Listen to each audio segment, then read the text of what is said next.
future of childhood and whatnot. And the best way to go about it is to start with and what's going on in society. One of the biggest issues is the kids are being separated from the parents. It's something that needs to stop happening, and we need to find a solution to where we don't have to separate families. It should be a priority for all people to be able to keep their family close to them and be able to teach them values. Um, the government itself should be able to help those who are in need if that's what they want to do. But I believe it's far time for people to take back the right to raise their own children the way they want and be able to discipline them the way they want. I understand that there's tons of people who's been abused by parents or mistreated by parents, but that's because there's no guidebook to normal people on parenting.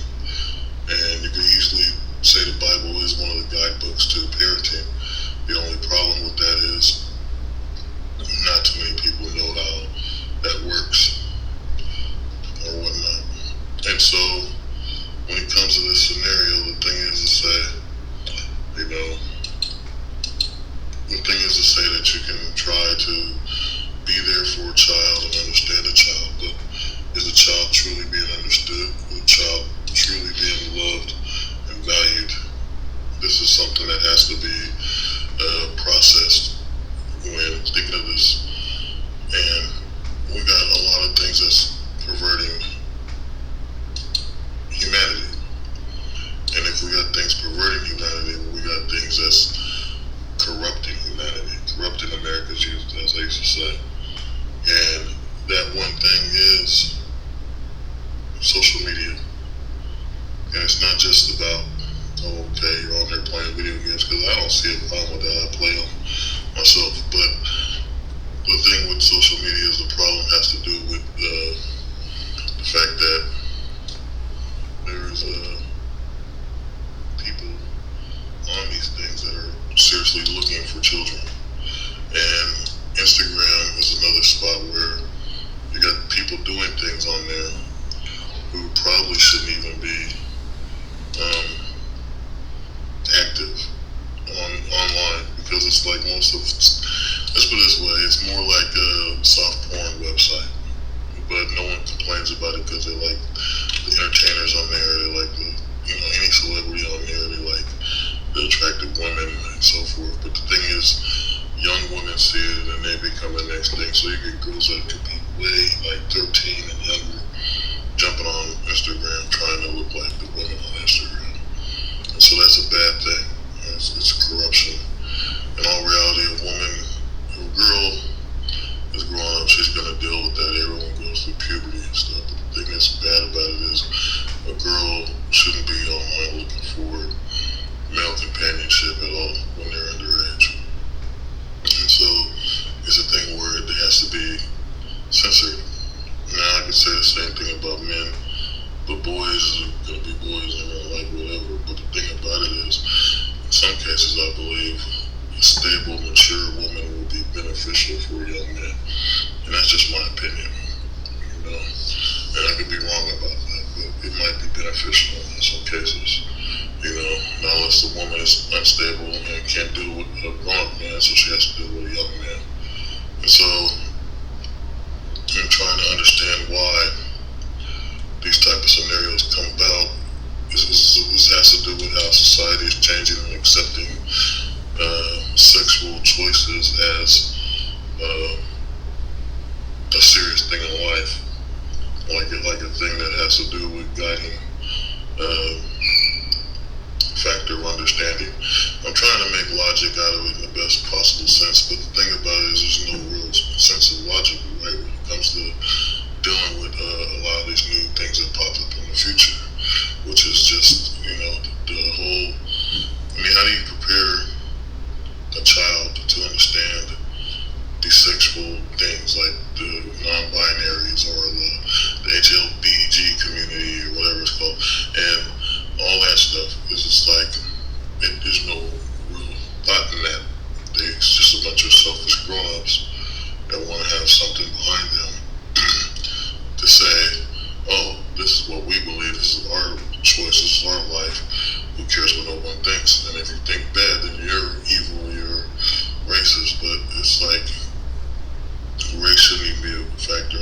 of scenario. It's not the same fight, even though people say it is. It's really not. And when it comes to a child, I think a child has to develop on their own, to like what they like on their own, to fall in love with who they want on their own, to let their puberty, their own body grow into themselves, not have someone manipulate them into trying to do something sexual that isn't right. Okay, we need people to sit back and say, hey, we don't want our kid to do that, but we got people out here saying, yeah, go ahead, change your sex. Is that because they hate the parent, the father, or the mother, and so they agree with whatever's going on? Or is it just because of the fact that they really don't care at all? Or do they truly, somewhere inside, honestly believe this is the way of the world and this is what we need? We need people to do this and change this and that. And obviously, it's not something that you take pride in if you're old tradition and you believe in old customs. You want a son to go out, be successful, and have children, so you have grandkids, and be able to take care of you when you get old financially. And the same thing with a female. You want a woman to go out. You want your daughter to go out and marry a good man who can take care of all her financial needs, shopping, whatever, as well as trying to take care of her emotional needs, and be able to create grandchildren. And mostly with daughters nowadays, I think you have more grandchildren than you do with males. And you want the daughter to be able to have that nurturing support, that empathy and sympathy for those she cares for. So you want a loving, well taken care of, happy daughter that's going to be a happy wife for somebody. This is the reality of how, and just pretty much how you want childs to grow into grown-ups. You don't tell a kid when they're little, oh, you know you're really a girl, you're not a boy. And that's the stupidest crap ever. I remember doing a podcast a couple years back, and the guy was talking, and they were trying to explain to me, it was going to be a topic, but I didn't want to talk about it because I didn't understand it as much as he did, and it didn't make any sense anyway, and it still doesn't to me because now I see it on the news and everything.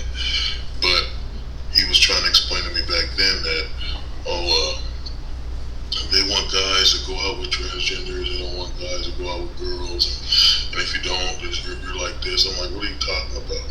And then he was trying to explain more about the children being taught that boys should be with boys, or girls or boys, and all this crazy nonsense. And it was all over my head, and it still is right now, to be honest with you. But it's what I'm currently seeing out in social media and the news.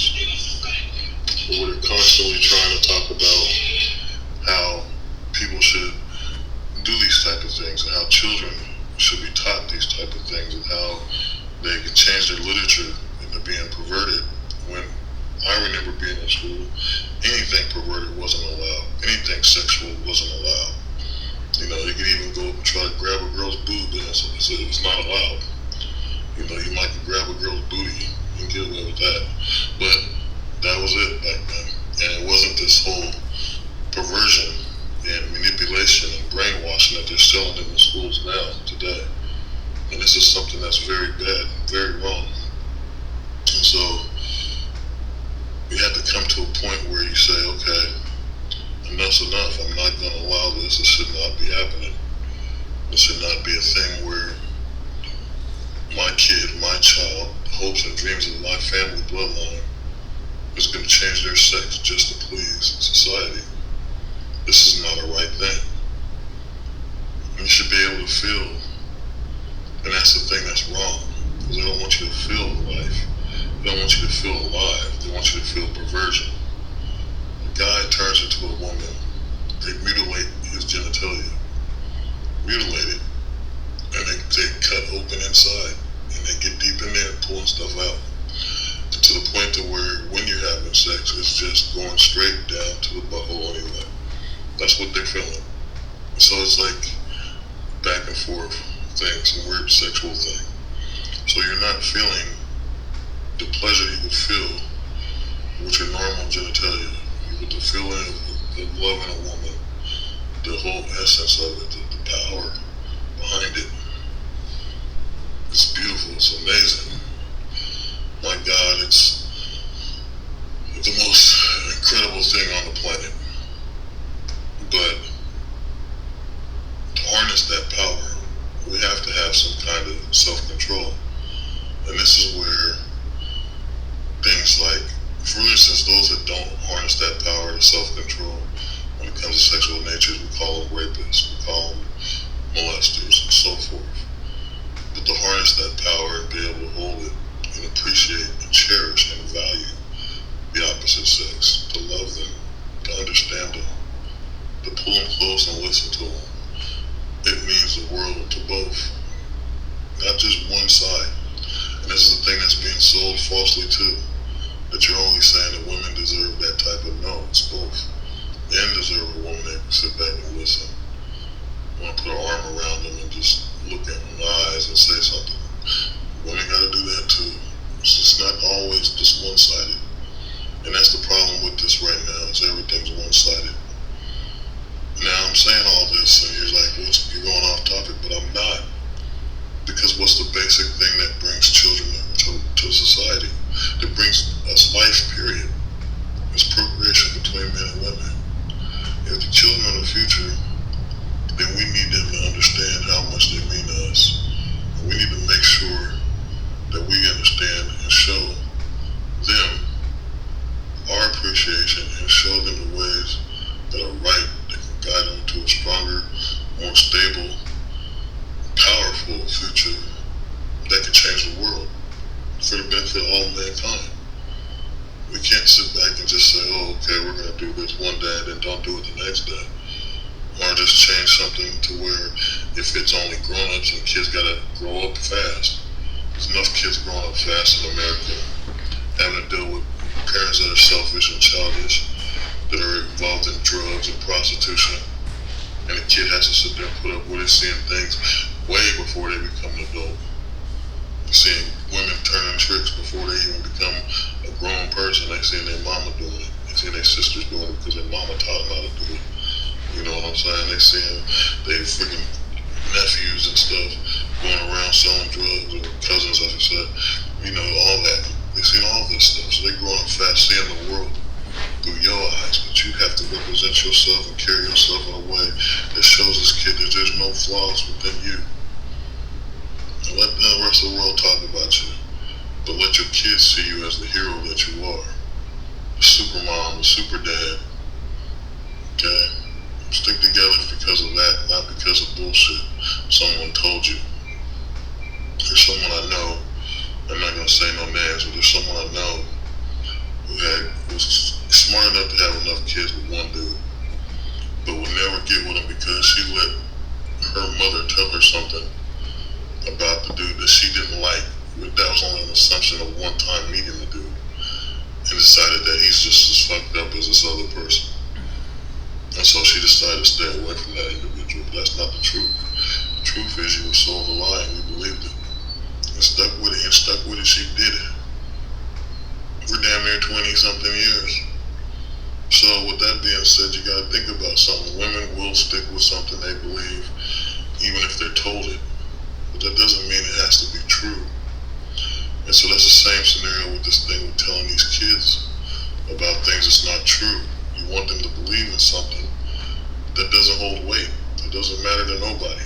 Damn sure doesn't matter to Jesus. He doesn't want people just going around and just changing their sex when God created you to perfection.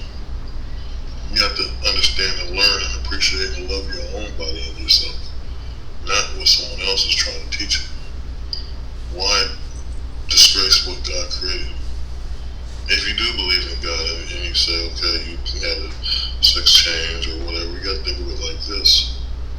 And the same thing goes with tattoos. If God created you and thought you was perfect in His image, and you are a perfect vessel for God, why would you destroy or disgrace anything He created? It's like some of y'all draw, and if you draw like I do, you know, then you'll say, okay, messed up on this, but when you know you made something perfect to you, something that's perfected, you'll be like, oh, I drew this. This is cool. I like it the way it is. You know, anything that happens to it, someone comes in and wiggle a line across it or puts an FU on it or anything like that, then it's automatically going to make you mad and not like the person that did that. But here's the thing, God created the perfection, which is us, which means he created us. So with that being said, for us to go against what God created, our own selves, the thing that he made, and that makes him start to despise his own creation. And then in so many senses, people will say, okay, Shelby, God loves us all no matter what, But no, there's got to be something in between where God says, hey, I made you to perfection. Why did you get rid of your breast? Or why did you chop your penis off? Or why did you get implants? Why did you get this and that? There's beauty in the perfection that you don't see. Like, I'll meet girls, and I'll meet girls and I like women because they just, I don't know if I get them heterosexual, but my point is, when I meet women, they're always something that they think is imperfected. And maybe because I have a passionate desire to want to be with one that's actually sane, it ain't crazy or whatever, but because I want to be with one that values herself, I see the perfection that they don't, that most guys overlook because they just want to get in the sack with them. I see the beauty in their eyes. I see the perfection in their nose, believe it or not. I see the loveliness of their smiles. I see the, lovely shape of how their body is, the curves, the essence, depending on, women's bodies come in all different shapes and sizes. But it doesn't mean that all your shapes and sizes are different, but it doesn't mean that there's a problem with them. What you might think is a problem with your shape and size, there might be perfection in other places on your body that you have no idea. You can strengthen or change your body to where you want it to be perfected, and people look at you a different way. It's all about how you view yourself, and it's not about changing your body with plastic surgery, but eating healthy or gaining the weight you need, because some people are really skinny, losing the weight if you're overweight. Whatever it is, you gotta perfect yourself to be something, but not mutilate yourself, not destroy that beauty or whatnot. The thing that's odd to me, and it's just my thing, is when you got females that are transitioning into men and they chop their breast off, and it's like, it's a bad sign. It's a bad sign because it represents motherhood more than just the sexual thing. That's the thing I think people forget about now. They're like, oh, there's boobs. Now, they don't care if they can get milk out of them or not, but the thing about it is, that's a sign of motherhood. Baby needs those. Now, people disagree because there's formulas and all that crap, but think back, not even several hundred years ago, women still needed to breastfeed without formulas. They had to be able to feed their kid or the kid would die. Think of how many ancestors and descendants you have that needed just breast milk before formula was ever created. Maybe formula is half the reason why people have mental issues right now. Too many people were fed formula and not enough was fed breast milk. So there might be a change in chemical disbalance based off of just having formula alone. Some studies can prove that breast milk from a mother is actually supposed to be good because it helps give you not just the mom's hormones and things like that. It gets you, there's a thing of DNA that's being spread from every birth and from the ancestors, which was her parents and parents before her and so on. Those DNAs stay replicated through the next birth. A woman is kind of like an incubator. At the same time, she's like a sponge, because when you give birth to one child, the next child that comes doesn't just get the mother and father's DNA and the previous parents' of that mother and father, but they also get the DNA of their brother or sister. And it happens constantly after kid after kid. They get the DNA, not just the two parents. They get the DNA of those two parents as well. So that's four parents altogether, or six if you think about the original mom and dad. And then the dad's two parents, and then mom's two parents. Then you got the birth of whoever the first sibling was, DNA still inside of her. Then that kid's DNA, and then the next kid gets all of them, and so on and so on. This is the bond that parents have, that families have, that it isn't being seen. The unseen bond of family. And I think it needs to be paid attention to. Now you would understand this, what I'm saying, because right now it probably doesn't make any sense to you, but this is the way the genome code works. You know, some of us are overpacked with DNA from our family members, some of us got less. You know, some of us replicate DNA from farm wind that gets brought back through a new DNA strain that was added to the genome pool. So you strengthen the ancestors' DNA within your genome pool, and it makes you either stronger, better vision, different bone structure, whatnot. These things are actually real. And in science fiction, we call them mutations, because it makes a DNA strain that makes it look different than any other human, but really it's just replicating ancient DNA that's been hidden for quite some time. And so, with all that, you gotta think there's some importance, there's some connection in there. And I'm gonna say something because I've been hearing it for a long time, but I don't think it complies to me, but it complies, to every male on the planet, because women constantly say, men ain't shit, they can do without a man, and so forth. And here's what I'm gonna say. Because most of them, I had a conversation with a female friend of mine, she was talking about how men leave the women, this and that, and she was intelligent, she worked, free will, good person. And I told her, I said, has that happened to you? She said, no. I said, you know why it hasn't happened to you? Because it happens to all those women that run around acting like they're, just all this freaking aggressive nature, this attitude, and it makes sense, back in the 90s or 80s, you had to have that attitude, but now it doesn't. And so, the whole aggressive attitude and cocky nature and just all that, dude doesn't want that in their life, so they're gonna leave. But I told her that, that's never gonna happen to her because she's beautiful, nice, sweet, and you can tell she's a good-hearted person. And so, with that being said, it's just that, like this, you're no real man if you can't hang around your own family. And when I say that, I don't mean talking about your brothers, your sisters, your cousins, and all that.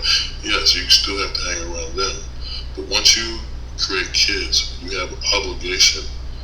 You have forget obligation, you have a bond that you have to build. You have the ultimate forced task to make sure that child produces and grows as a person.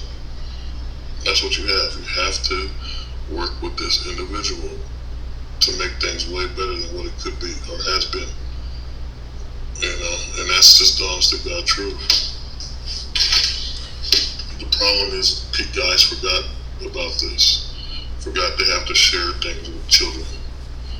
Take them fishing, teach them men type things. But that's the thing about it. So many other people nowadays haven't even done it themselves. Their father abandoned it. And it's been on so long that this became a thing. And this is where the government steps in and tries to take kids away from mothers and whatnot. But the thing about it is mothers take kids away from fathers for selfish needs. They're on TikTok talking about how this one girl's talking about how she's got 6 babies, daddy, she's getting paid. What is the kid getting? Whatever little straps you feel like giving them. I have a friend that tells a hell of a story about how his woman took his kid and the daughter that he loved the most, and the son and all that, and the one daughter he loved the most. She convinced her to lie on her dad so she can get a car and something else, and all of that never happened. She did all that to herself and didn't give her daughter nothing. And so he has a problem with that, and I feel sad every time the guy tells me the story. I mean, if you want to hear sob stories about, forget Disney movies, forget the superhero stuff. Talk to, and I don't know about any other state, but talk to American men, whatever state they are. But here in Portland, you talk to them, believe that every man that has children in Portland has a sad story how they lost their kids. Not unless you're a dumbass that goes around having kids and not caring who you have them with, but you bring them all together and play daddy of the year just to make yourself look good. And there's several of those out there too. But the thing about it is these dudes need to sit back and actually come together with a solution. Not have this men go their own way thing and all that, but come up with a solution to counteract what the women are doing out there and say, hey, this isn't right. We want to fight for fatherhood. We want to fight for fatherhoodism. Which I'm trying to create a word there that doesn't make sense. Eventually I will create these words and y'all gonna start figuring out hoism, fatherism, okay? But still, you gotta create something to counteract the evil that's being out there to separate fathers from wicked women. And then here's the main thing. Find a woman. If you're gonna go have sex with a woman, find one that's gonna value you, that appreciates you. Forget about the one that is sexy and stuff. Even if she is sexy, I don't care how much she wants you to do it to her. You need a rubber. You need something. But you don't need to just pop a baby up. Because if she's already got bad ways, and I know how it is with some of you guys that ain't been in love or haven't had enough women. You'll end up doing it real quick and be happy and caught up with a girl that's crazy as all hell. And other than that, you just gotta figure out one that's worth being with and doing that with. But other than that, every woman isn't worth having sex with just to do it. You gotta find ones that are very sweet and loving and is an interest of you beyond just what you got in your pants or what you got in your wallet. And this is the most wisest thing ever. So if you guys think what I'm saying is a good podcast right now, you need to share this in the world. Because I'm bad at sharing my own social media. But I'm going to just say the future is important.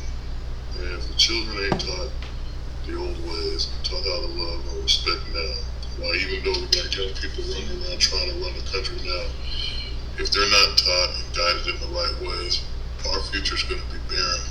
We will have those zombie apocalypse that y'all always talking about and all this crap. We're going to have all that chaos, everything and more. If we can't finally bring moral ways back and to value people the right way and learn how to make our children safe and strong, stronger and smart than any other nation, then we will fall into eternal damnation. So saith the Lord. And with this being said, this has been Moral High Ground. I want you all to know this means a lot to me, to all y'all that watch and listen. So peace be with you, blessings upon you always, and always do a good job in life.